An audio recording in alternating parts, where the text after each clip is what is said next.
महासागराचे महत्व या पुढच्या विभागामध्ये आता आपण प्रवेश करतोय. चला तर मग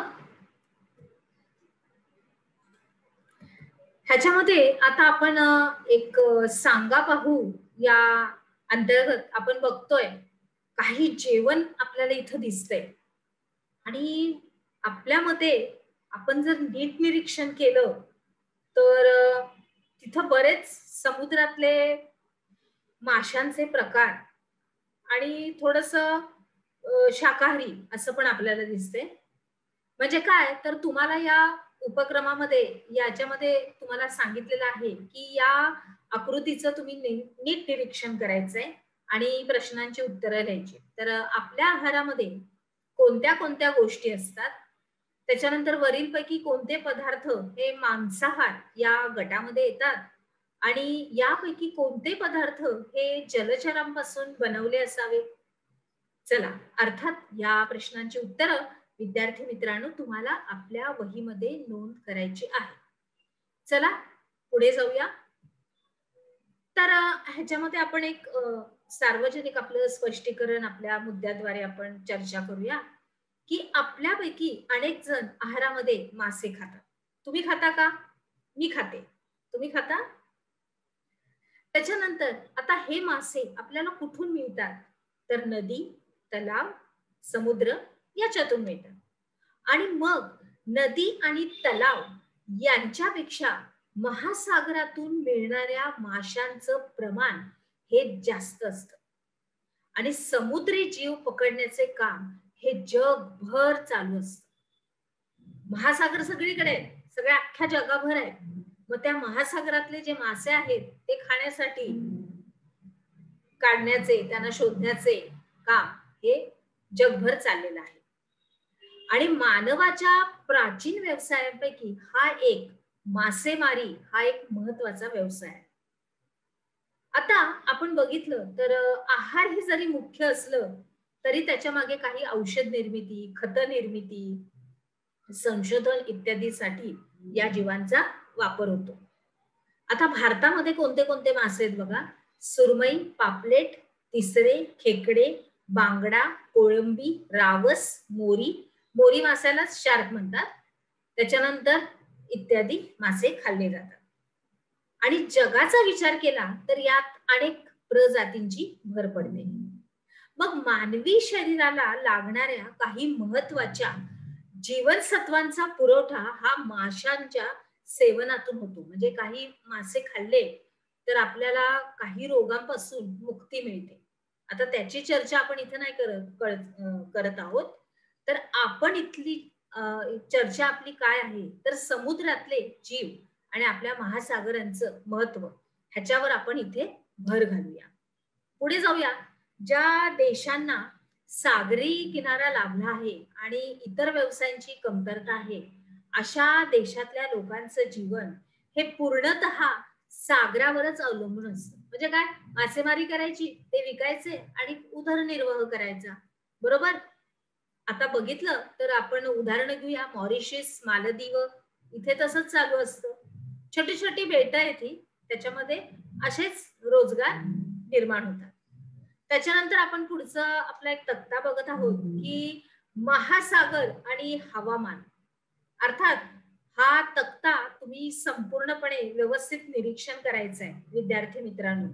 आणि ठिकाण, देश, कमाल तापमान, किमान तापमान आणि तापमान कक्ष हे सगळं काही व्यवस्थित विस्तृतरित्या समजावून घेऊन हा तक्ता तुम्ही तुमच्या वहीमध्ये नोंद करून ठेवा.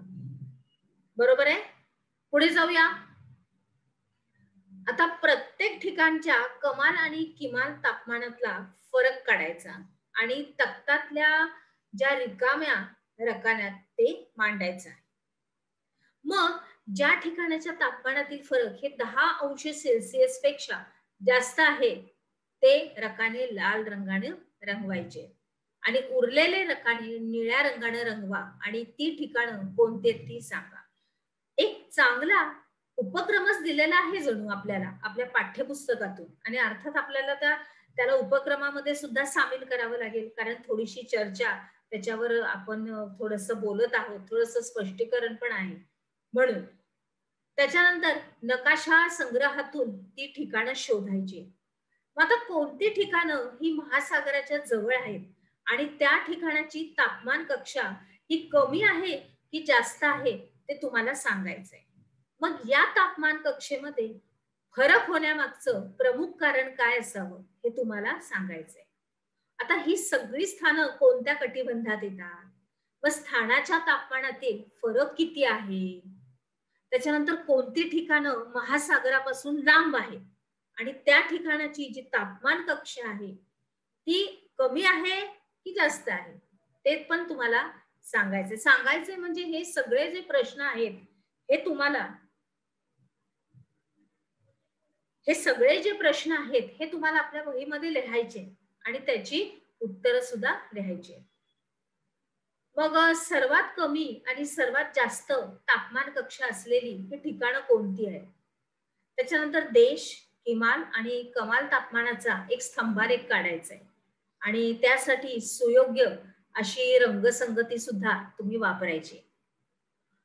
आता आपल्याला असा प्रश्न दिलेला आहे की वरील कृतीवरून तुमच्या लक्षात असं आलं असेल की पृथ्वीवर विविध स्थानांच्या तापमानामध्ये फरक आढळतो. बरोबर आहे. कुठे समुद्र किनारा जास्त आहे, जवळ आहे, लांब आहे, अशा रीतीने हे उदाहरण आहे. अशा रीतीने तापमानामध्ये फरक हा होऊ शकतो. मग सरासरी कमाल आणि किमान तापमानांचं ही तफावत असते आणि ही तफावत किनारी प्रदेशामध्ये समुद्र सानिध्यामध्ये कमी तर समुद्रापासून दूर असलेल्या प्रदेशात खंडांतर्गत अशी जास्त असते.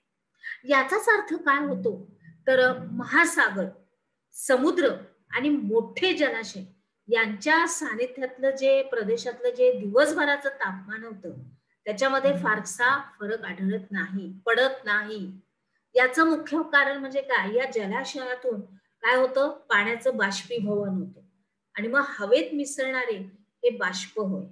मग हे हवेतले बाष्प जमिनीतून निघालेली उष्णता शोषून घेतात आणि ती साठवतात आणि मग त्यामुळं किनारपट्टीच्या भागामध्ये तापमान हे सम राहतं. आलं लक्षात? पुढे जाऊया. आपण काय शिकलो या विभागामध्ये अंतर्गत आपण बघूया की टिपा लिहायच्यात तुम्हाला आणि तो म्हणजे अत्यंत आवडता आपला विषय आहे की भारतातील मासे. अर्थात तुम्हाला तर जास्त माहिती असणार. आपण आपल्या रोजच्या जीवनात सुद्धा मासे खातो, बरोबर आहे? त्यामुळं तुम्हाला हा प्रश्न अतिशय सोपा आणि सरळ असा वाटेल, बरोबर आहे? चला तर पुढे जाऊया.